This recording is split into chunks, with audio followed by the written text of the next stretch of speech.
शहर में बस्ती बस्ती में रामचरितमानस का पाठ भी होता है और पाठ के साथ साथ मंचन भी होता है।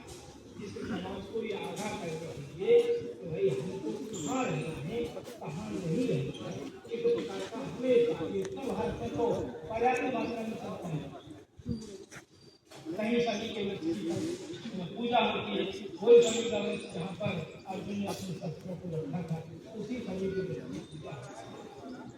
तो इस प्रकार विजयदशमी का जो पर्व है वो हमको बहुत बड़ा संकेत करता है, हमेशा सकारात्मकता की ओर लेके जाता है, धर्म के साथ जुड़ने की बात करता है और हमेशा शक्ति की बात करता है। इस प्रकार का संकेत हमको विजयदशमी का पर्व करता है।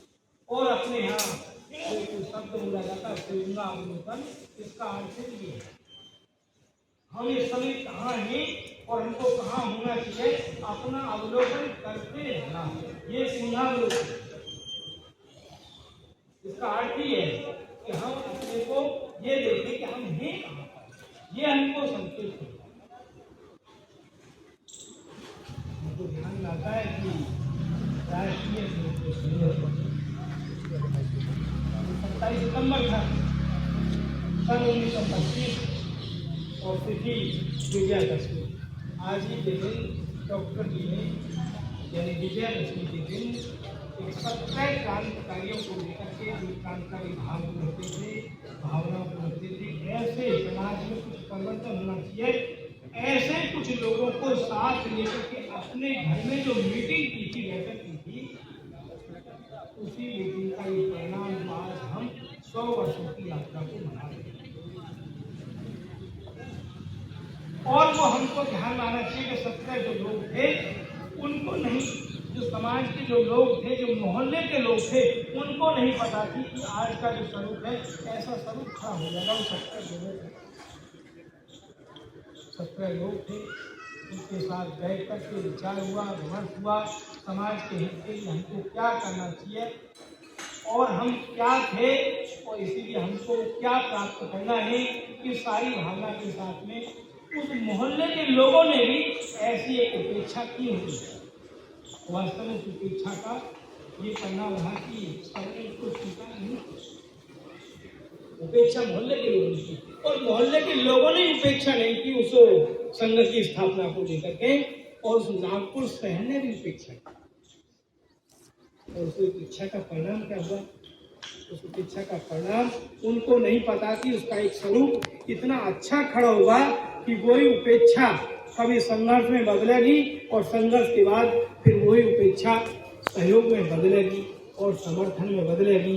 ये उनको नहीं पता, क्योंकि संघ उस आध्यात्मिकता के भाव को लेकर के, सेवा के उस भाव को लेकर के, समाज को एकत्रित करने के भाव को लेकर के जब खड़ा हुआ और धीरे धीरे समाज को संगठित किया, एक उसके साथ बल इतना ही था कि जो बल है वो धर्म का बल था, समाज की सेवा का बल था। उसके कारण से समाज आज इन 100 वर्षों की यात्रा को छू पाया है।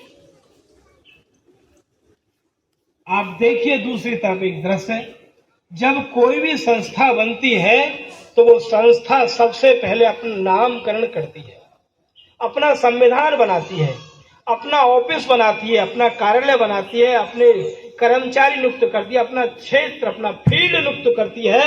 ये सारे सब कुछ करने के बाद में तब वो संस्था अपने आप को पंजीकृत करके समाज में उतारती है।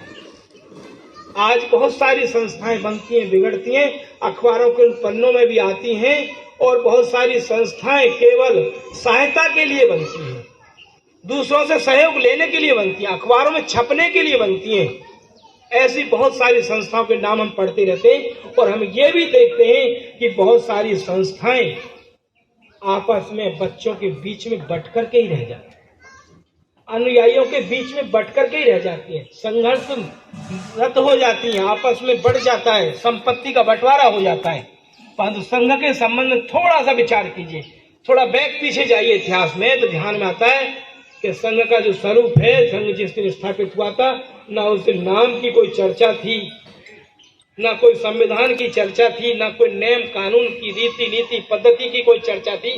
केवल इतनी चर्चा थी कि हमको समाज के हित के लिए करना चाहिए कुछ काम। क्यों? क्योंकि डॉक्टर साहब ये जानते थे, दूरदर्शी थे, वो ये जानते थे कि जो आज संघर्ष देश को आजादी के लिए, इस देश की अखंड स्वतंत्र कराने के लिए जो संघर्ष चल रहा है, जो लोग संघर्ष कर रहे हैं, उस समय एक ही संस्था थी, कांग्रेस। इस कांग्रेस की बात नहीं कर रहा, कांग्रेस जो अंग्रेजों ने बनाई थी, वही संस्था थी जो संघर्ष कर रही थी। उसी में सब लोग जुड़े हुए थे और वो संघर्ष करके इतना प्राप्त करना चाह रहे थे कि देश अपना अखंड स्वतंत्र हो, इसके लिए बातचीत चल रही थी। तो बातचीत में से ध्यान में आता है कि संघर्ष था।